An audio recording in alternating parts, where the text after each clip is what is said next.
Like many of you, I couldn't pay the rent on April 1st, and I won't be able to pay on May 1st. I'm here to tell you loud and clear, and at the top of the call, I know that's not my fault. And I hope you're here to organize with me so we can build power through this struggle. It's so wonderful to be on the phone with you tonight to talk about our campaign for a homes guarantee and what we can do together to win what we all deserve.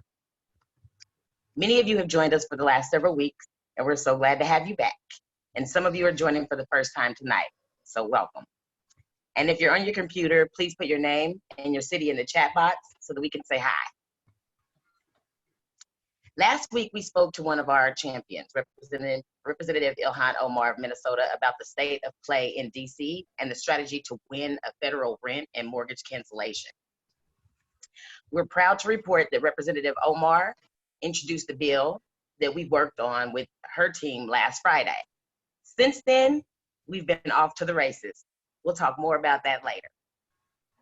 Tonight, we'll return our focus back to local organizing in service of both the federal strategy to win rent cancellation and in service of your ongoing organizing among your tenants and in your communities. Tonight is all about relationships. Relationships with members of Congress, relationships with our neighbors. Let's go deep. Y'all ready? Before we get going, I want to tell you a little bit about the logistics of this call. Because of how many people are on the phone, all your lines are muted. If you're joining us on video, you'll be able to see the faces of the speakers. If you have a question and you're joining us through the Zoom app, you can type it into the question and answer box. You'll see that at the bottom of your screen. And we'll respond to as many as we can later in the program. Feel free to use the chat box to communicate with other participants. If you're not on Zoom and just dialed in through the phone, that's more than okay too. We're glad you're all here. Just so you know, we're recording this call to share with people who weren't able to join us tonight. And we do not intend for this to be a media call, but speakers should assume that they are in public and on record. And finally, this call is scheduled to wrap up by the end of the hour. Now it's my pleasure to introduce Jeanae Rudolph, a grassroots leader with Push Buffalo in Buffalo, New York. Welcome, Jeanae. Hello, hello. It's so good to be here with everyone. I'm glad that you all were able to join us. I'll briefly introduce myself. My name is Jeanae Rudolph. I am, let's see. So I live in public housing in the Fruit Belt neighborhood in Buffalo. I'm a single mom. I was working, but since the shutdown, obviously, like, our children are not in school anymore, so that puts me in a position where I'm now homeschooling, full-time stay-at-home mom, pretty much no income. One of the jobs that I was working, one of 3 jobs that I was employed by, in addition to I have a vending machine business as well that I'm also no longer able to access because the business that it serves is also shut down. So one of the positions that I was working is working with folks with developmental disabilities, just kind of connecting them with resources in their neighborhood, their community, just, you know, in an effort to kind of help them move towards self-sufficiency and meet their valued goals for their lives. So essentially, you know, I work in the capacity of community habilitation, but for a lot of the goals that my clients would have, you know, they would need to utilize resources in the community like a library or, you know, an employment and training center, or essentially all the things that are shut down. So what that means is, you know, my employer has sent us emails basically letting us know that we can still work at a discounted wage, basically, working in, you know, the residential homes, or we can continue to do community habilitation, while practicing social distancing, and nowhere indoors. So what that pretty much means to me is like we can go to the park as long as we stay 6 feet away from other people.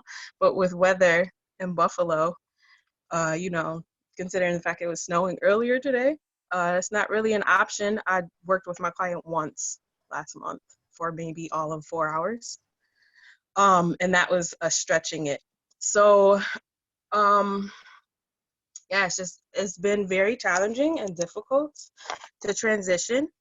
Some days, you know, the homeschooling thing, like we will get some activities. And he's in kindergarten. My son is 6, you guys. So he's like, you know, a lot of energy. Mind you, before this, my son was breakdancing. I was taking him to the library on Wednesdays to learn chess. Like all of these things that we have to kind of be outlets for ourselves and our children, we no longer have access to. So for me, it's kind of been just kind of reminding myself to be compassionate with myself and understanding that like we're all experiencing this crisis together, you know. So it's just a day by day thing for me. As far as housing, you know, I was able to like when I moved back to Buffalo, I had relocated out of state. When I moved back, it was in an effort to flee a domestic violence situation. So when I got here, I was able to get into my apartment based on the VAWA Act. When I was originally going through the process for my application, I had just paid off a bunch of debt. Stuff hadn't processed on my credit report yet, and basically my application was denied due to credit, right? Which is often an issue that people have when they're low income. So that was denied. I was able to appeal it due to the VAWA Act, which happened to kind of like fall by the wayside recently because it wasn't renewed, but I digress. So I understand that I'm privileged in the fact that like my rent is based on 30% of my income. So if my income drops to 0, that makes my rent 0. And I understand too, like if that were not the case, like luckily I had the foresight to be able to understand that like things happen. You might lose a job, you might, you know, live through a pandemic if you're lucky. So you know, I applied and was persistent enough to be able to like to be where I am. But I understand too, like if I wasn't living in income-based housing, I would be in a position where I would be you know, forced to expose myself and my family to potentially contracting, you know, this virus in an effort to survive. We think about our basic needs that we need to have met. Housing is, you know, we have to have shelter. It's a basic human need. And I would argue that it should be a human right, but that's why we're all here, right? So, you know, people in my network, so many people that are close to me are essential workers. And again, like my job is considered essential, the work that I do in the community with developmentally disabled folks. However, where that puts me in a position is like now I can't apply for unemployment because my job has said like we're offering the opportunity for you to come and get hours, even if it's not at the same rate of pay, even if you are exposing yourself potentially. So, you know, it's a catch-22. There's so many people that I know that they paid their rent on the 1st of this past month. But what is that going to look like when, you know, no one has income, or majority of people don't have income? Look at the numbers of what people are filing for unemployment. I mean, No, it's a tough time, and I'm sorry to jump in, but we do have to kind of move on. And I think really what you're trying to communicate is like, you know, you have you need to cancel rent. exactly, like you have that privilege, and we're all working to try to create that privilege for other folks. So we'll move it on to Tara for our grounding. Hi, everyone, and thank you so much, Jeanae, for sharing your story and your experience with us. It's really powerful, and I think it's been one of the best parts of these calls every week to just hear directly from people who are impacted by the struggle that we're all working to figure out right now. So thank you for sharing that with us, and thanks for being here on today's call. So as John said, my name is Tara Raghavir, and I'm an organizer with the Homes Guarantee campaign at People's Action. And today I want to offer some thoughts that can ground us in this moment so that we can figure out where we're going and how we're going to get there. So first, the House, meaning the House of Representatives, is looking poised to pass an interim package, an interim stimulus package, package 3.5, very soon. And then they will start to begin an epic battle over the second large CARES 2 Relief Act in the coming days. So we all know that there was an initial stimulus package that was passed, and in a lot of ways, it sold out working class people, right? And the House is about to engage in another fight for the second big stimulus package. The interim package that's likely to pass out of the House soon will bail out small businesses and provide some aid to hospitals and healthcare workers. That's all good, but it's obviously not good enough. And we know that this next package must put people over profit and prioritize solutions that actually meet the scale and the depth of the crisis in our communities. The second thing that I want to offer is that, of course, we all know this, but our people were struggling to pay the rent before the pandemic, right? 47% of Americans were spending a third of their income on the rent, while 25 million people were already paying over half of their income to their landlord every month in their rent check. Now, 26 million people are unemployed across America. 26 million people. And people are making choices between food and rent. People are accruing debts that they won't ever be able to pay down. And folks are frankly at risk of being forced from their homes. We're already starting to see landlords threaten people and telling them that as soon as the moratorium periods lift, they will be evicted. Millions of people couldn't pay their rent on April 1st, as Jeanae said, and millions more will not be able to pay their rent on May 1st, which, by the way, is next week. The third thing that I want to offer is what our folks have told us, right? Our grassroots leaders across the country have been very clear about what they and we need, which is rent and mortgage cancellation. So we worked very closely with Representative Omar's office to introduce the Rent and Mortgage Cancellation Act last Friday. This bill includes rent cancellation, mortgage cancellation, penalties for any violators of those suspensions, a relief fund for small landlords that comes with really critical conditions that help promote tenant protections that we've been fighting for. And then finally, that bill comes with a buyout fund, meaning that if landlords or property owners are unable to sustain the losses that they might face at this time, we want the government to be able to purchase that property and turn it into community land trusts and cooperatives and social housing and housing that's treated as a public good as opposed to housing that's treated as a commodity. Now, I'm going to drop a summary of that bill in the chat. But the thing that I really want us to think about is that it's going to be a huge lift to win that. We know that it's necessary. We know our people need it, but it feels like today it's almost impossible that we would win rent and mortgage cancellation in the next stimulus package. But we're organizers, and we actually believe that organizing is about creating the conditions to change what's possible. So we're going for it, and a lot of today is going to be talking about the strategy to actually go win rent and mortgage cancellation at the federal level and build tenant power while we do it. So what are we going to do about it? Well, we've got an inside game and an outside game strategy, and we need you to plug into both parts. On the inside, which is to say in DC, our first step was to introduce the Rent and Mortgage Cancellation Act, which we did last Friday. We see this as a foothold for organizing. So now the real work begins. The second thing that we need to do is introduce a Senate companion, and we're working on that this week. Now, what we've heard from both the House and the Senate is that they need to hear from you. So we'll be spending some time on today's call talking about how you get in touch with them to make sure that our elected leaders are keeping this as a central priority when they go into those next negotiations. Then our outside strategy, so we know, right, that 30 or 40% of tenants couldn't pay their rent on April 1st. And May 1st is around the corner, and millions more will not be able to pay. Now, there's a way that we could think about this as a kind of mass desperation. Or we could think about this as a powerful, disruptive economic force, right? So we want to offer today that we can actually leverage and reframe the kind of mass non-compliance and mass non-payment that's happening right now to force our legislators to take action.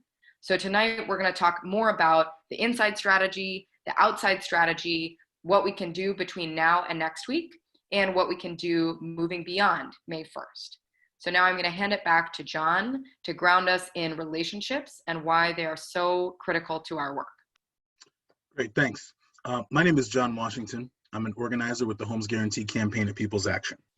And it's really important that we remember that all power at all levels comes from relationships.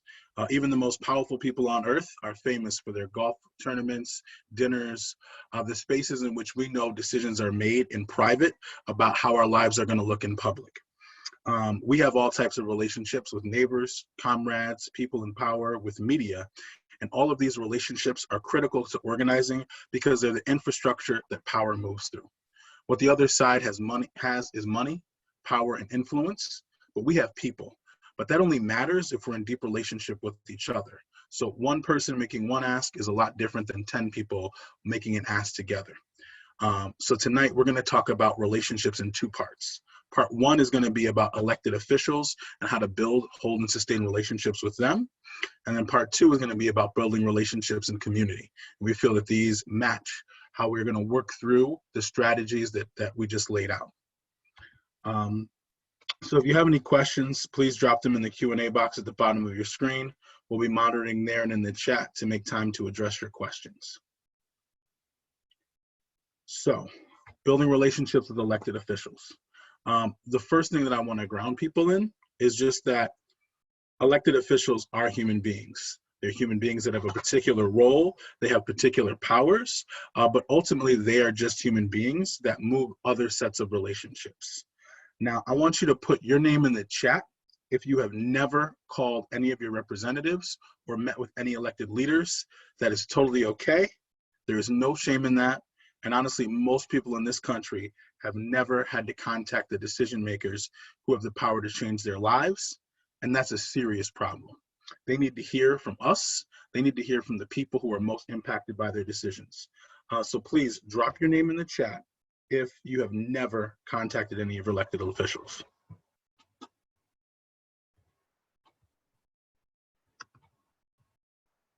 So everybody on this call is on the phone with their elected officials all day, every day. And I'm sure that everybody here has got bill sponsors ready to go for us. Don't be shy, y'all. It's okay. We need to be vulnerable and accountable to what we are doing so that we can work to build power. Oh, great. Working on Congressman Doyle. Not all day, every day, but trying to. Cool. So here are the basics. The first thing to do is be clear on your ask and your agenda. So elected officials are masters at deflecting. They're masters at trying to change the conversation, trying to make the conversation about what they want it to be about instead of what you want it to be about. So the number one thing when approaching an elected official is to be incredibly clear and specific about the ask that you want to make when you're going into that meeting and the agenda that you have. And hopefully you have some other folks that you're organizing with that will be working with you on building that agenda. And that's a great opportunity to plug leaders into roles. So if you've been doing organizing in your building or in your community, it's a great idea when you do that to work with your team to build that agenda and make sure that everyone has a piece where their voice is heard, and you work through how all of those voices go back to the ask and back to a clear ask that you know that elected official can accomplish. The second thing is being vulnerable. While all people are holding relationships and using them to build power, most of these relationships, to be honest, are fake. And the reality is when we come with our stories, with our pain, with the relationships that we've been building in communities and the situations that many of these elected officials really are not looking for, it can really throw them off. So sharing your story and having folks ready with stories to share will make it impossible for the leader to ignore the humans in the room and the issues that they're bringing up. And again, to make sure, again, that these issues go back to the clear ask and that they're really justifying the ask that you're making. Another reason this is so important to be vulnerable is to prep for deflections. So politicians are almost never going to straight up commit to doing something. They will be vague, non-committal. They'll try to talk around the issues. They'll try to put up other solutions instead of the solution that you're moving. So come ready with your responses if they deflect, and come ready to define what the commitment means. So that means if you're contacting someone to say, hey, will you support Ilhan Omar's bill to cancel rent? There are plenty of elected officials that, oh yeah, sure, I'll totally support that. No, we're asking for co-sponsorship. So you want to be specific and clear and define what that commitment means, and even take it a step further. We would like you to be a co-sponsor of this bill and take leadership to be a champion. Can you tell us 3 or 4 other of your colleagues that you can organize into supporting this bill as well? What can we do to help support you in being accountable to the ask that we've made to you? You have to understand your target and their relationships. So all politicians have a base. Very similar to our organizations, they have a base and an agenda. They may not organize the way that we do, but they do organize. So do a power analysis of your target. And this doesn't mean like a high level, like we're gonna look and do research and find out all of their donors. If you can do that, that's great. But every single elected official has community relationships. So I won't name names, but Buffalo, like many other Northeastern cities, has an enormous Black church network, and every single Black politician in Buffalo is part of this Black church network. So we recognize that if I'm talking to one elected official in the network, there's a conversation with the other elected officials. And we often try to pull leadership from the base of the folks' churches, because we know that a member of one of their churches is going to be a more powerful leader than one of our folks in that particular meeting. And it's not to say that these people have any different value. It's just to say that if your elected official goes to a certain church and there's someone in your base from that church, they're probably the best person to have that conversation because of how it affects their other relationships. So again, there are very high levels. There's littlesys.org and other resources you can use to think about donors and other relationships. But I think the most powerful thing to do is to figure out how you can really affect the community relationships that our elected officials rely on to stay elected. And then establishing relationships with staff. So often we'll go on lobby trips, we'll do lobby visits, we'll do kind of performative meetings sometimes, and folks get disappointed when the actual elected official does not show up. The reality is those staff people are the ones that are doing the real work. Those staff people are ones that are building the agenda. They're asking the questions of the council. They're asking the legal questions about whether or not the bill can move. And the elected official really spends most of their time trying to maintain their community relations and make sure that they can continue to get elected. So it is incredibly important that when you have these meetings, even when you're on the phone, that you're trying to be relational with the staff, and even trying to get meetings with staff that aren't completely and totally about a bill.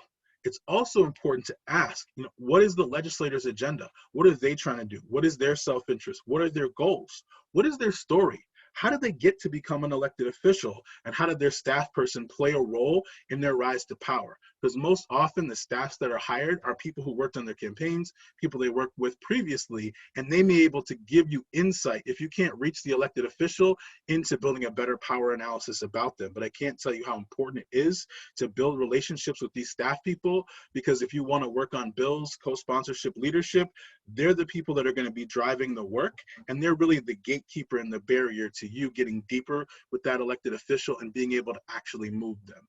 So too often in our conversations, we just talk about all elected officials are bad, and the truth is a lot of them are, but they're really just having a specific self-interest that's in conflict with ours, and we need to be in deep relationship with them and with the people around them if we really want them to move with our agenda.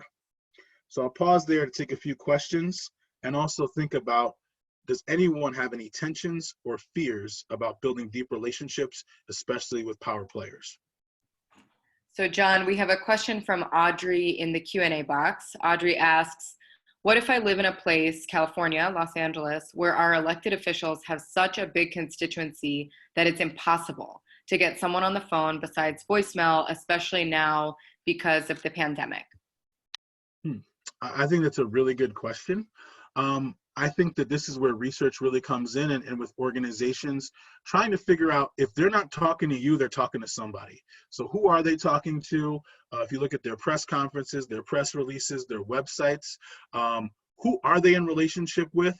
What have they taken leadership on? And when they took leadership on it, who are the organizations, organizers, and folks that they worked with, and seeing if you can get to them. A lot of elected officials are on boards, they work with organizations, they have an agenda and a set of community partners. So if you can't get directly to them, it's really important to think about who else is close to them and how you can try to build relationships to try to work through those barriers.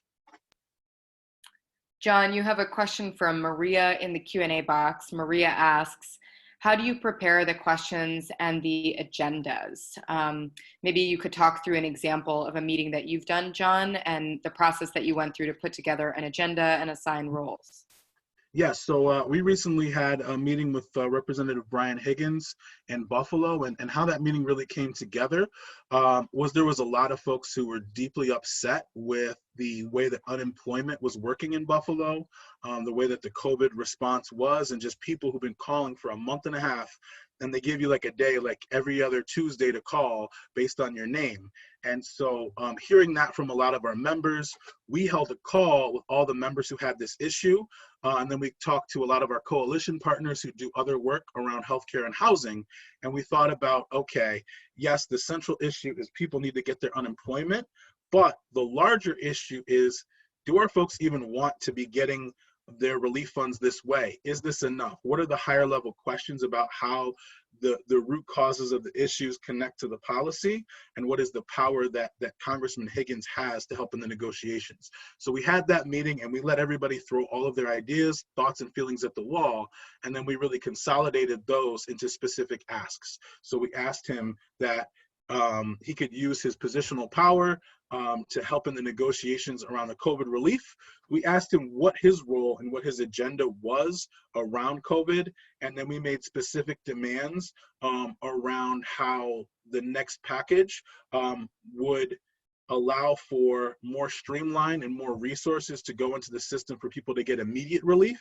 But we also asked for bigger demands, like some of our homes guarantee demands around canceling rent, canceling mortgages, and tried to connect those back to the fact that people should not be using this unemployment and these other monies to pay rent when they have other needs like food and other things. So really the process was get the leaders together, go over all the issues people have, but then make sure you're relating those issues to something that elected official can take specific action against and move forward that way.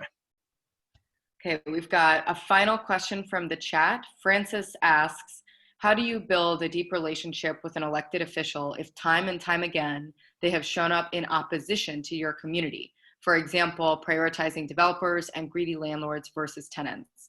How to balance holding them accountable with pressure and direct action and call-outs versus encouraging and calling them in?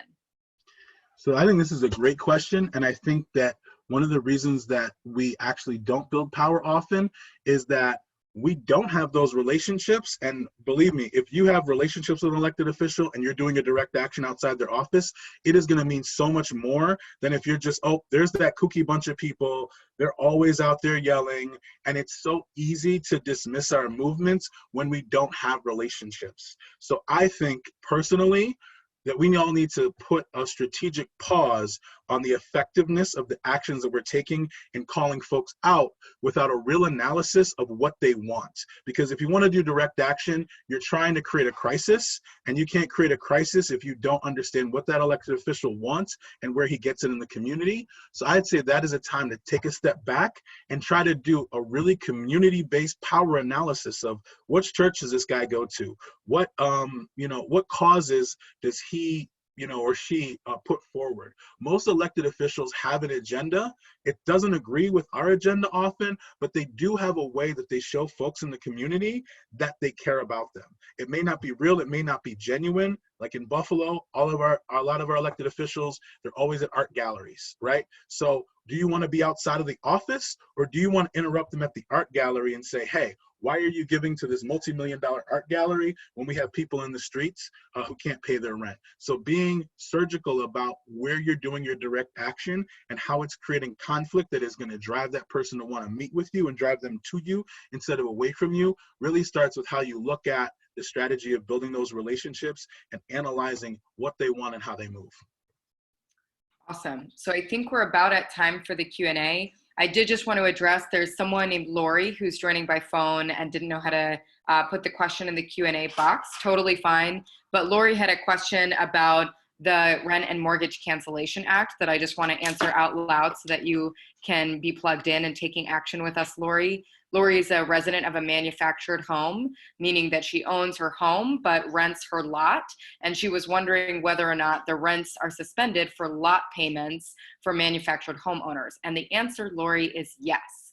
So I hope that you're with us in calling your reps and taking action for the Rent and Mortgage Cancellation Act, because you are definitely covered here. So with that, back to John for the last component of this part of the training. Great. So calling is a good first step, but it won't be enough. Some of you already have relationships with elected officials. Some of you are going to build them. Now that you've received this mini training on how to do that, can you put your name in the chat if you can commit to reaching out to your rep and asking them to co-sponsor the Rent and Mortgage Cancellation Act, the Omar bill. Get a meeting, build relationship with staffs, and add to our collective infrastructure, and also follow up with research visits in the future. And my vision from this moment is that no matter what the success level of each of these meetings are, that every one of you and everyone in our movement is able to build the kind of deep relationships that will allow us to start to do real targeted direct action that get in the way of the political machines that are oppressing our communities. And now we're going to move on. Oh, sorry. I got to do a brief demo. So we're going to pause the webinar for a brief demonstration because we've got this really cool tool that makes calling your representative super easy. So I'm loving the energy in the chat. I'm going to share my screen really quickly so that you all can see the tool that we have set up for you to call your rep. So you're seeing my webpage if you're on the app. If you're not, that's cool. I'm going to describe it out loud. homesguarantee.com/cancel rent. Okay, let's see where this takes us. Pass the Rent and Mortgage Cancellation Act. That's exactly what I would like my representative to do. So now I'm going to fill in my information into this tool. Tara, that's my first name, that's my last name, that's my email address, and that's my address. Don't look too closely. Love you all, but not ready to get that intimate with you yet. Okay, and then actually this is my old address, so that's perfect. Okay, so it autofills my address, and then it pulls up my zip code.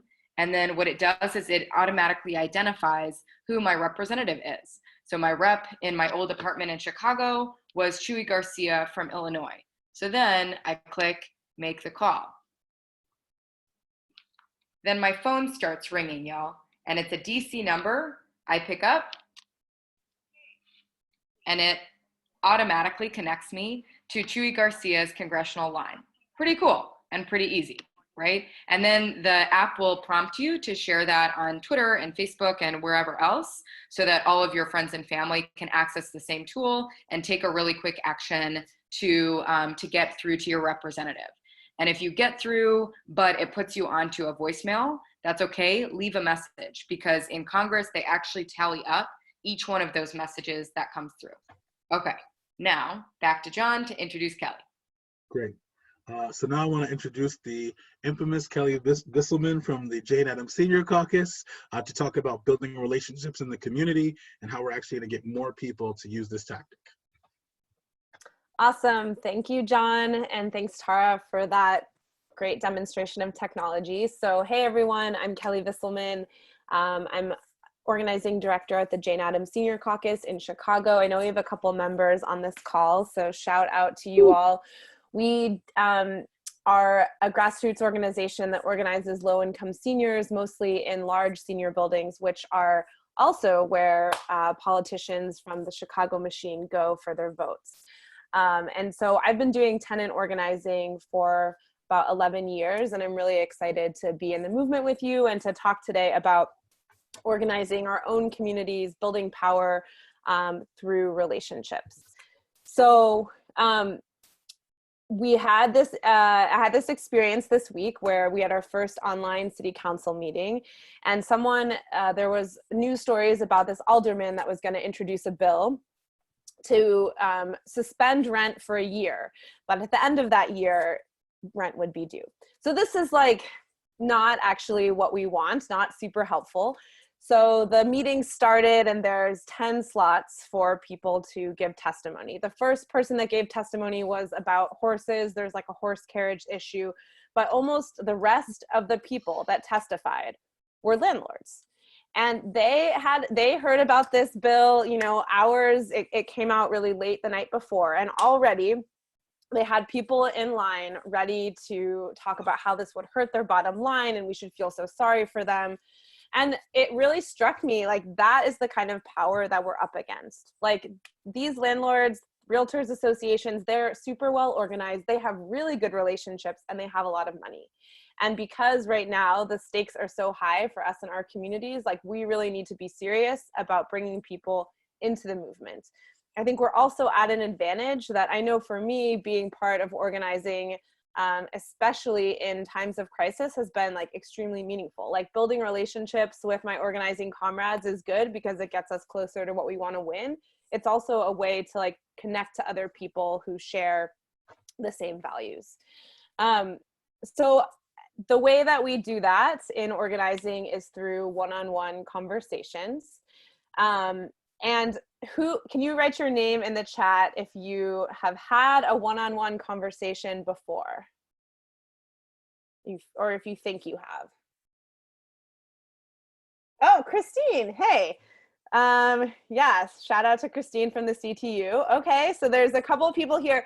So one-on-one conversations are all usually what brings people into this work. So probably a lot of you learned about this call because someone told you about it.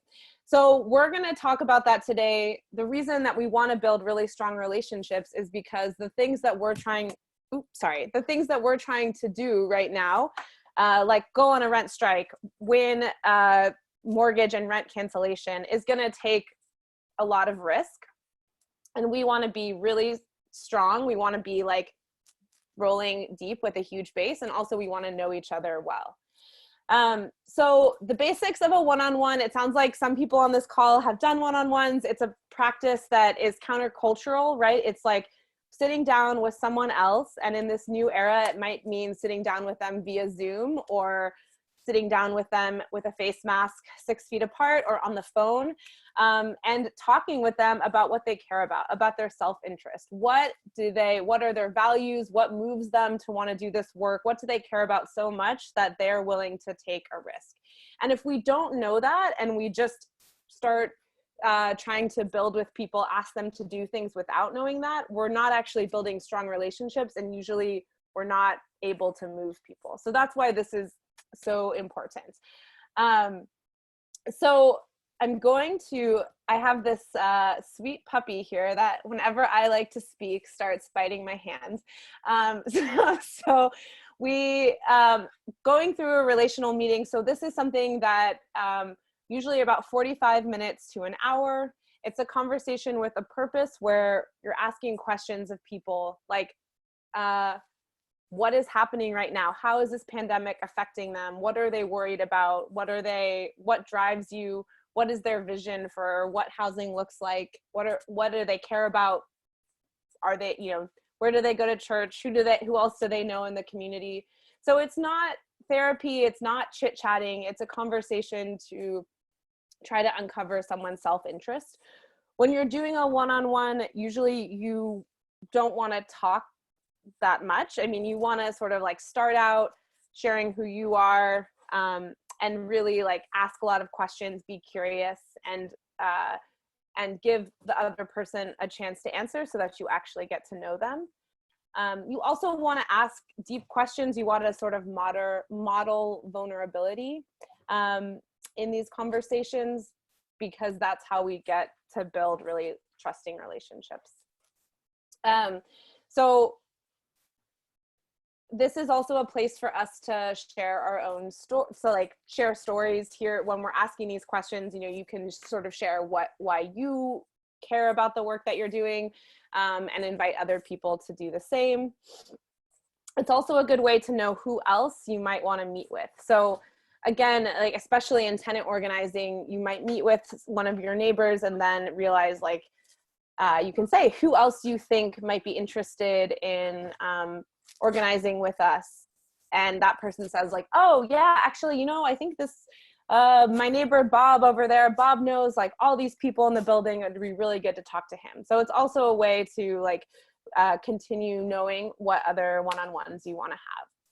So I think I will pause there and see if people have questions.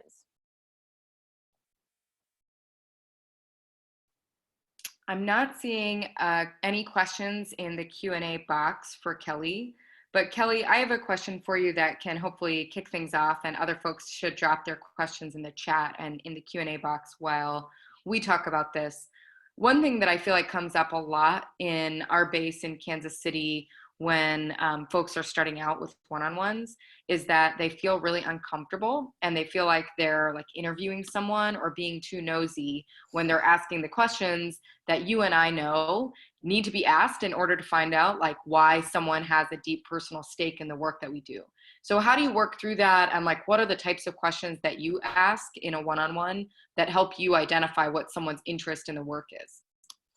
Yeah, so I think that's super important, especially I said earlier, one-on-ones are countercultural. I think at least I was raised to be someone who didn't ask people about their personal business, right?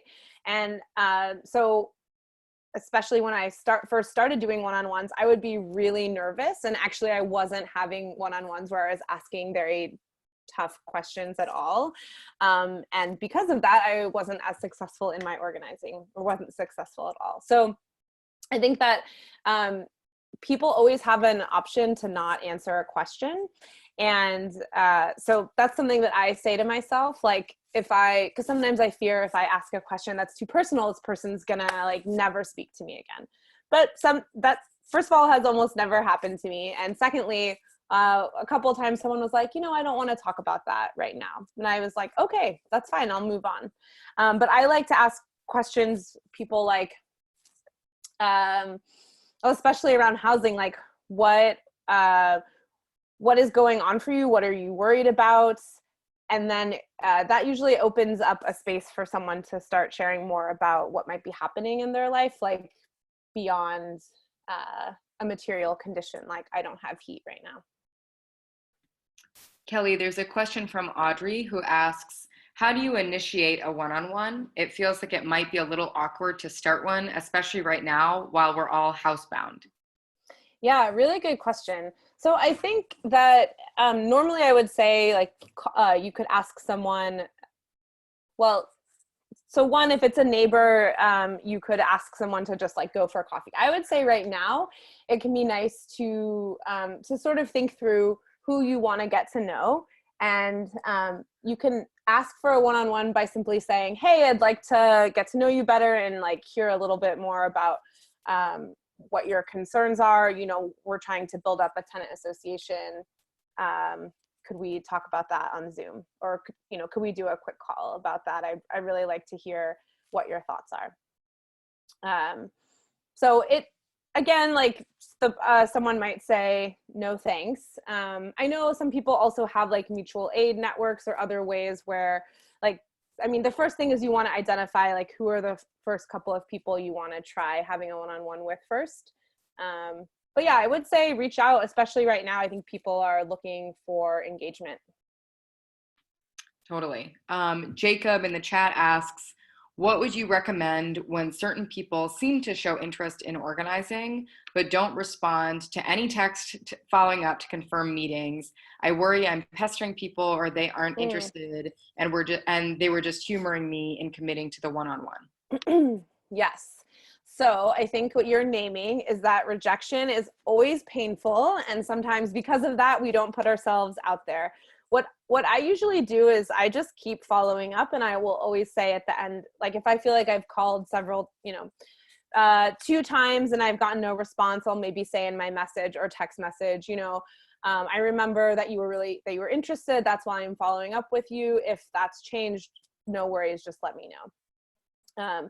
And this is why it's even better if you do have a one-on-one, you could kind of like reference, like, I know you really care about what's happening in our country and you were worried about like your ability to pay rent, and like we're having this meeting to talk about that. So that's why I'm calling you. So again, just to point out, like the better relationships we have, the better asks that we can make. But I would say pester people until they tell you to stop, and also like give them an out. Kelly Peters asks, what have you found to be the most successful way of moving the one-on-one to a place of commitment to action?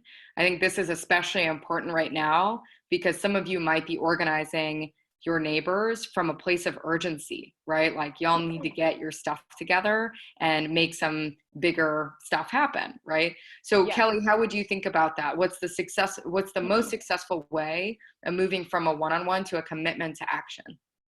Yeah, I mean, I think again, once you know what they care about, it's easier to make an ask and kind of frame the choice for them about like taking action versus not. So usually using what I know about what someone cares about, I would say, like that's why we're calling our representative. It directly relates to what you and I want to work on together, and like I'll help you through that, or do you need any support, but this is like we need to do this today. Does that answer? I guess I can't know if that answers your question, but usually framing the choice of like taking action versus not, and what are the risks of both. And Kelly, I have a question for you because I'm just kind of curious. Can you tell us a story of like a one-on-one that you did with someone that resulted in a leader coming into your organization that like changed everything? Yes, absolutely. So actually, because I think this kind of hits at the annoying piece. So I had a one-on-one with someone that I met. Her name is Carmen Betances. She's on our board now and is like a really incredible tenant leader. And when we first met, I was like, I really want to do a one-on-one with this person. And I kept calling her and she wasn't calling me back. And I was confused because she seemed like someone who was interested. So I did keep up at it. And it turned out that her phone had been turned off or something like that. And so when we finally did get to meet, she said to me after, like, thank you so much for continuing, like, for not giving up on me, because I really want to be involved in this work. And she's someone who, is basically one of the main leaders of our organization. I think, like, there are so many people out there that want to be engaged and just don't know how and haven't been given the opportunity to be part of movements like ours. So that's what I always try to remember, the people. And I would include myself in that. Like, I still remember the first time someone did a one-on-one with me to get me involved. Like, I'm so thankful that that person reached out and risked rejection to ask me to get coffee. I sort of want to hear the same from John. John, tell us a story about a one-on-one that resulted in a really powerful leader coming into your work. You're on mute, John. So yeah, Levi Burrell Cook was a youth that used to go to our community center. He's been involved a lot in our Homes Guarantee work. And I remember the director of our youth program, like, yeah, Levi's really smart. I think you should talk to him. And I would approach him like over and over again. And he was like, dude, like, I don't know what you're trying to do, but like, leave me alone. And then one day I just kind of like saw him outside and he was a little down, and I started to like engage him about, his story and what was going on in his life. And he was a child of, immigrants, and he was just like in a really tough position as a 16-year-old of just trying to hold like all of these adult relationships and help his family navigate through systems. And he was, working jobs, paying rent, to his sister. And so just like, and then like really got to the point where he was like, I don't know how to deal with my landlord. Like my mom makes me deal with my landlord and I don't know what to do about it. So really got me to like understand, oh, like I was, you know, just thinking, I'm just like talking to this kid, and I didn't really see it as something where it was going to come back to my housing justice work, but he really revealed like those issues were really like the core of all the things around them. And then we're really able to bring him into the housing justice work. And then he became our first youth board member, and really, you know, kind of took, and then eventually he got hired to be an organizer in building out our street team, and really was a lot of the basis of our whole youth organizing program. And so again, that was like a one-on-one that I didn't fully expect to like lead to a particular place. And I think that that's part of the reason why it worked well, because it was just like authentic curiosity. And then it was like, as the one-on-one kept going on, I was like, I could see the vision in my head growing as he was answering those questions. And it's really cool to see like where he's at now. Awesome. And Kelly, you have one more question in the Q&A box. This is kind of an interesting one. Todd says, do you include and try to limit or change or convince or restrict participation from people who are not interested in the cause, as opposed to self-promotion, so to speak? Do they tend to be more destructive than helpful? You mean, okay, so I'm taking this question to mean, should you try to organize people who are only interested in their own self-promotion? I would say no. I think that's not sharing, like the values that we're fighting for are not one person's assent to whatever they want. So no. And then one last quick one from Yvonne in the Q&A box. They say, I'd like to hear Kelly's thoughts. I have a community that seems like they want to be leaders, but I'm not getting anywhere with them. What would you do if you were in that position, Kelly? Well, first I would say I would do one-on-ones with them to understand, do they want to be leaders? What is motivating them, and kind of what they care about? And then I would go from there. I'm not sure how, something that I often do is, which again is like a little bit more difficult now, but maybe virtually, like I would go and like sit in a community room of a building, or just find a place where you can get to know people to figure out like who would be good to meet with first. So it's hard for me to say without knowing, but I would say definitely build relationships with them first to understand what they care about, and then move from there. Assess like, okay, is there something, do they actually want to move on something? Okay, awesome. So I'm going to take us into the closing. We have about 5 minutes left. And as always, we're going to close out with a call to action. Tiana was actually going to lead this part, but she was mysteriously kicked off the Zoom. So I'm just going to take it over for her and try to do my best to replicate her amazing energy. So first of all, I just want to thank all of the speakers on this call, Jeanae, John, Kelly, and Tiana, for sharing and for sharing your wisdom. I'm also loving the energy in the chat and the Q&A box. It sounds like a lot of the rest of you are like ready to get to work if you haven't already been putting in the work. So that's amazing. And before we let you go, I want you all to take a moment to just pause and close your eyes if you feel comfortable. I know it's kind of funny to do that in front of your computer, but close your eyes if you feel comfortable. And I want you to think about someone you know who's struggling right now. I want you to bring them into this virtual space with us. And I want you to think about where they're going to be this time next week when the rent is due. I want you to think about them and their struggle. And I want you to think about yourself and your struggle. And I want you to remember that we're all fighting for ourselves, and we're also fighting for each other. And the reason that we've been talking about relationships tonight is that we are all we've got, and we have to be committed to being in it with each other for the long haul. Okay, you can open your eyes back up and come back. So we've been asking you for a long time if you're willing to take a radical action with us on May 1st. And now is the time to commit to taking that action, and we're going to tell you what it is. I know that many of you, like Tiana, like Jeanae, are struggling to pay the rent. And we want to ask you to consider politicizing that struggle. You're not alone, and it's not your fault that you can't pay the rent right now, or you can't pay your mortgage right now. And in order to transform mass desperation into mass power, we actually think that we can all start identifying as rent strikers, right? So typically we think about a rent strike as a very particular thing. It's a group of organized tenants going on strike as an escalated action, taking on their landlord when the landlord has failed to respond to their demands. They strategically withhold their rent, right? These days, circumstances are different, and a lot of us simply don't have the rent to pay. So what we define as a rent strike might need to shift a little bit.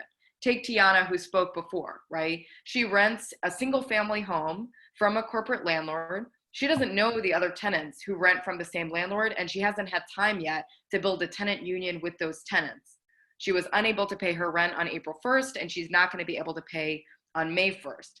Now, what Jeanae was going to tell you tonight is that she is going to be identifying as on strike on May 1st. Not necessarily on strike against her landlord, but rather on strike against the state because the government has failed to take action to protect her and cancel rents and mortgage payments. So we've already asked you to call your rep to get them to co-sponsor the rent and mortgage cancellation bill.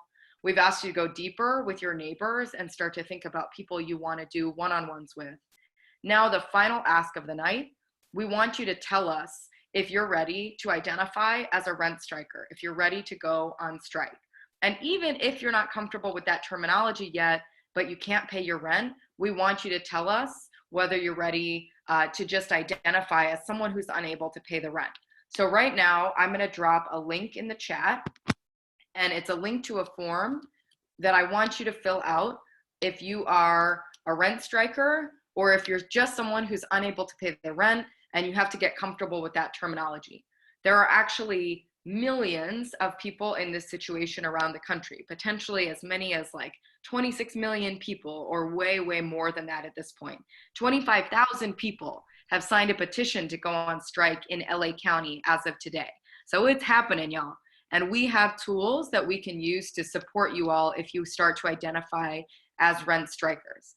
So I put that link in the chat. I want you to send that around to your friends and family. And I want you to identify to us if you are going on strike or if you cannot pay the rent and you want more information about what it would look like to be a rent striker in this context.